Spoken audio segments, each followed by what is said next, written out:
Once again, dear friends, in first video we discussed about the state, government and you, the introduction part and the statement of Plato, and which was given as a reference by Socrates सुकरात के द्वारा, Greek philosopher थे।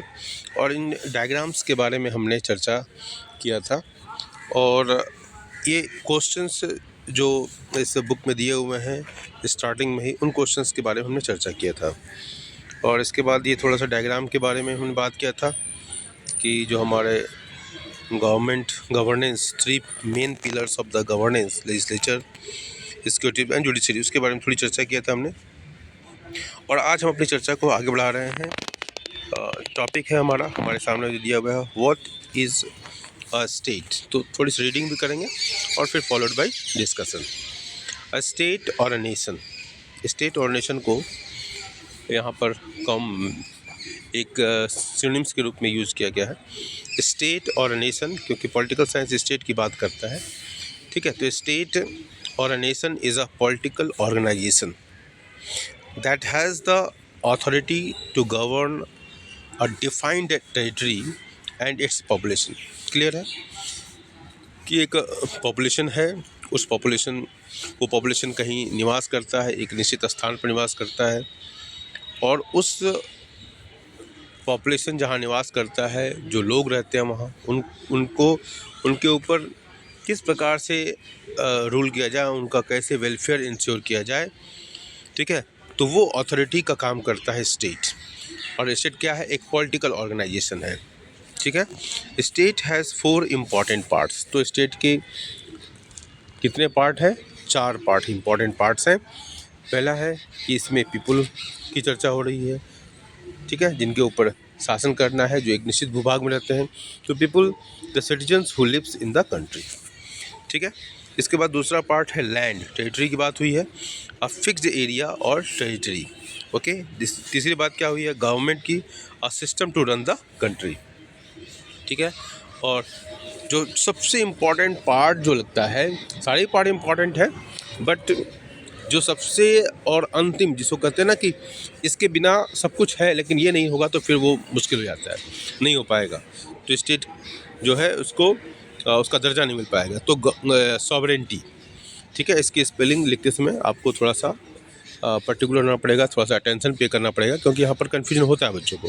तो sovereignty, ठीक है, the full power to make laws and take decisions without any outside control, ठीक है। इसको हम सॉवरेंटी कहते हैं। मतलब किसी भी तरह का विदेशी शक्ति का इंटरफेरेंस नहीं होगा। जैसे हम जब कभी आपने सुना होगा कि पाकिस्तान भारत के जम्मू कश्मीर की बात उठाता है, या चाइना अरुणाचल प्रदेश की बात उठाता है, तो भारत के प्रधानमंत्री हमेशा कहते हैं कि it is a integral matter and no one has a right, ठीक है। तो वो है कि हमारे जो मामले हैं उस मामले को हम खुद देखेंगे, और इन मामलों के ऊपर किसी का अधिकार नहीं है बोलने का। तो वो है सॉवरेंटी। और माइंड, जैसे हम आपके घरों के अंदर क्या होता है उस पर हमें, being a teacher also, I should not comment on that. और माइंड, एक लक्ष्मण रेखा जिसकी बात हम करते हैं, लक्ष्मण रेखा खींची हुई है, हर संबंधों के बीच में एक लक्ष्मण रेखा है, ठीक है। चाहे वो देशों का संबंध हो, चाहे व्यक्तियों का संबंध हो, तो उसकी बात हम कहते हैं। तो स्टेट होने के लिए 4 बातों का होना ज़रूरी है। एक पीपल का होना ज़रूरी है, दूसरा लैंड का होना ज़रूरी है, गवर्नमेंट का होना ज़रूरी है, और सबसे इम्पॉर्टेंट पार्ट है वो है सॉवरेंटी का होना ज़रूरी है। इसके बाद हम आगे बढ़ते हैं और उस पर चर्चा करेंगे। We often hear the words state and government used as if they mean the same thing, but they are not truly the same even though they are closely related। तो इसमें कहने का मतलब यह है कि हम प्रायः इनको सिनोनिम्स के रूप में यूज़ करते हैं, लेकिन ये सिनोनिम्स नहीं है, और there is a difference between the state and the government, okay. उसके बारे में हम चर्चा करेंगे।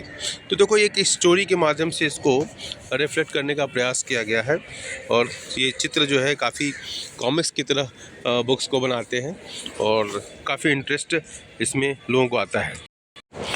तो ये रोशनी दीदी की क्लास में बच्चे हैं और रोशनी दीदी से सवाल पूछा जा रहा है। एक बार रिपीट कर रहे हैं इसको। रोशनी दीदी, today we had a class on the difference between a state and a government. ठीक है, स्टेट और गवर्नमेंट के बीच में क्या डिफरेंस है। और I am a bit confused, और मैं कन्फ्यूज हूँ। ओके, हाँ, मुझे समझ में नहीं आ रहा है मैं इसमें कैसे पार्टिसिपेट करूँ। एक बच्चे के अंदर का द्वंद्व है। पढ़ाई, ये द्वंद्व भी बहुत ज़रूरी होता है। द्वंद्व जब कन्फ्यूज्ड स्टेट में जब होता है, जब अर्जुन कुरुक्षेत्र के मैदान में कन्फ्यूजन में थे तो भगवद गीता का उपदेश सामने आया। तो जब आप कन्फ्यूज रहते हैं तो एक्सप्लोर करने की टेंडेंसी होती है। ठीक है, और उसको ज़रूर दूर करना चाहिए, नहीं तो हमेशा कन्फ्यूजन का स्टेट इज़ नॉट गुड। कि अगर हमेशा आप कन्फ्यूज रहते हैं तो वो अच्छा नहीं माना जाता, लेकिन कन्फ्यूजन ज़रूरी होता है। ठीक है, since you are studying a political science in college, can you tell me why it is important to have a permanent population for a place to become a state। ठीक है, अब यहाँ पर छोटे बच्चे हैं, अपनी दीदी से बात कर रहे हैं और वो सीनियर हैं, कॉलेज में पढ़ती हैं। तो ये एक अच्छी बात है कि आप जब कोई चीज़ आपको नहीं आती है तो आप अपने सीनियर से कंसल्ट करें। ठीक है, तो ये एक तो मतलब एक मैसेजिंग जाती है कि आपको जब कोई चीज़ नहीं आ रही है तो आपको सीनियर से कंसल्ट करना चाहिए।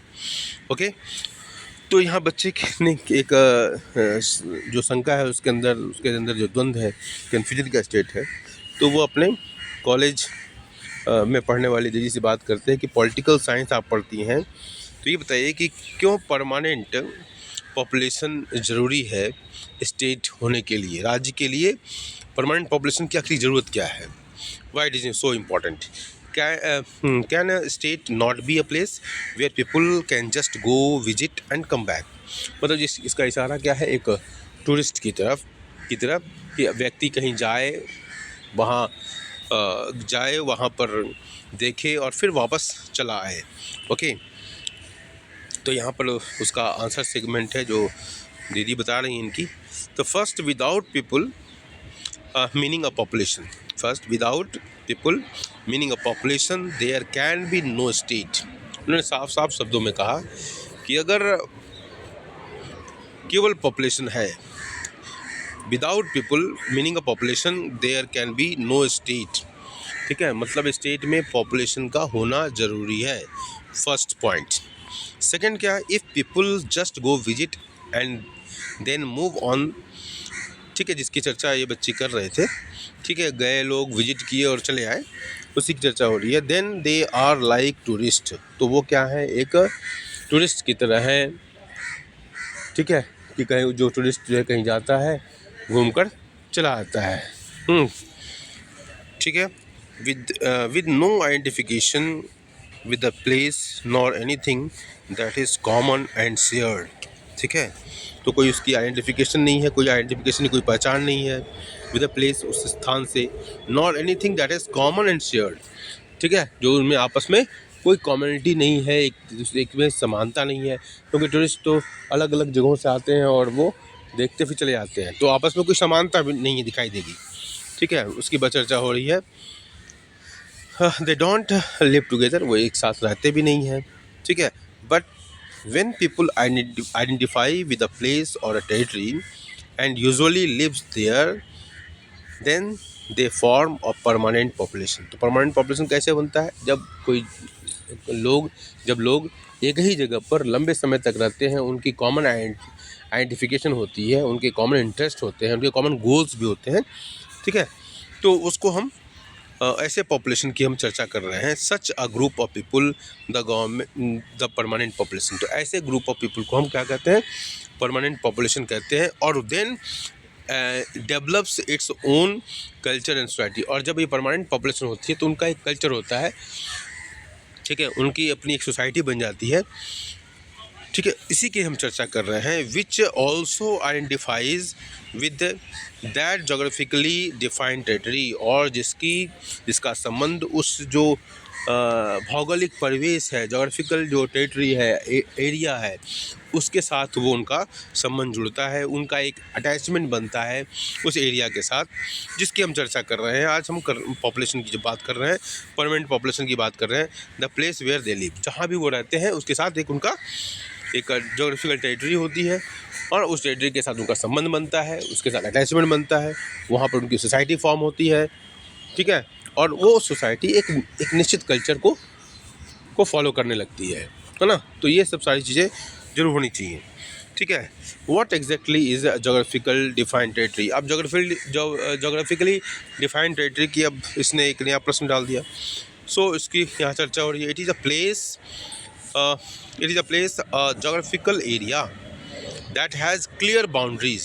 एक बहुत ही जैसे आपने मैप देखा होगा, तो मैप में जो है ना, वो देखा होगा, भारत का मैप देख रहे हैं तो उसमें एक डॉटेड एरिया बना हुआ है। फिर बांग्लादेश बगल में आ जाता है, ईस्ट साइड में, इसी तरह वेस्ट में पाकिस्तान, ऊपर नॉर्थ में भूटान और चाइना और नेपाल। तो इस तरीके से हर कंट्री के बीच में एक डॉटेड लाइन होती है, वो डॉटेड लाइन बताती है, मतलब डिमार्केशन लाइन कह लीजिए उसको, अलग अलग देशों की ओर उसका इशारा होता है कि एक कंट्री, जब वो डिमार्केशन लाइन की एक तरफ एक कंट्री, उसकी दूसरी तरफ दूसरी कंट्री है, उसकी यहाँ चर्चा की जा रही है।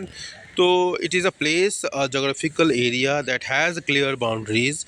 The boundaries are not necessarily geographical features but sort of lines that are agreed upon by the neighbouring states that separates these states, ठीक है, जिसकी हमने अभी चर्चा किया। इसके बाद so population and territory as a part of the state are clear.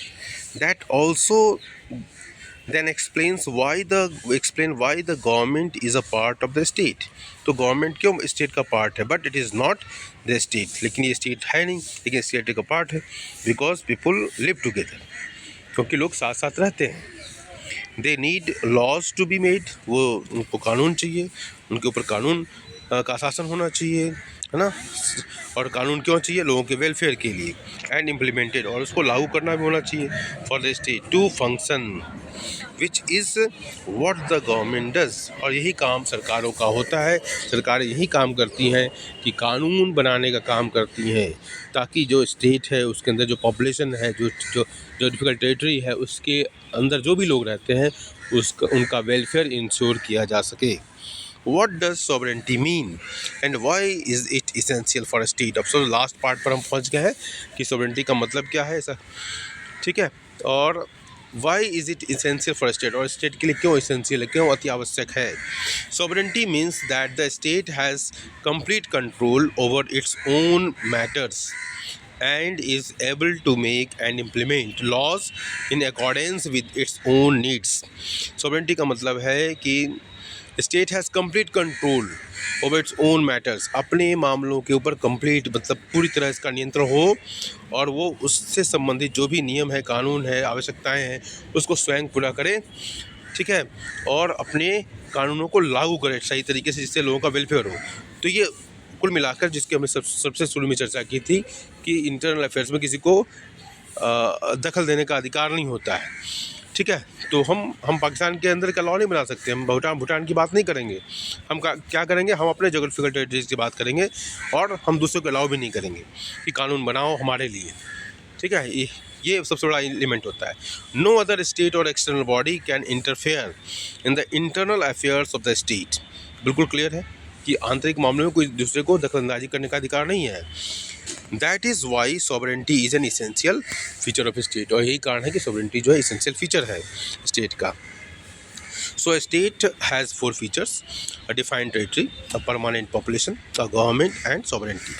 और इसी तरह हम ये भी एक छोटा सा मिस्ड आउट, डोंट मिस है। In India the word state can refer to the Indian state or to our subnational units like Maharashtra, Tamil Nadu or Kerala, as for example the state of Kerala.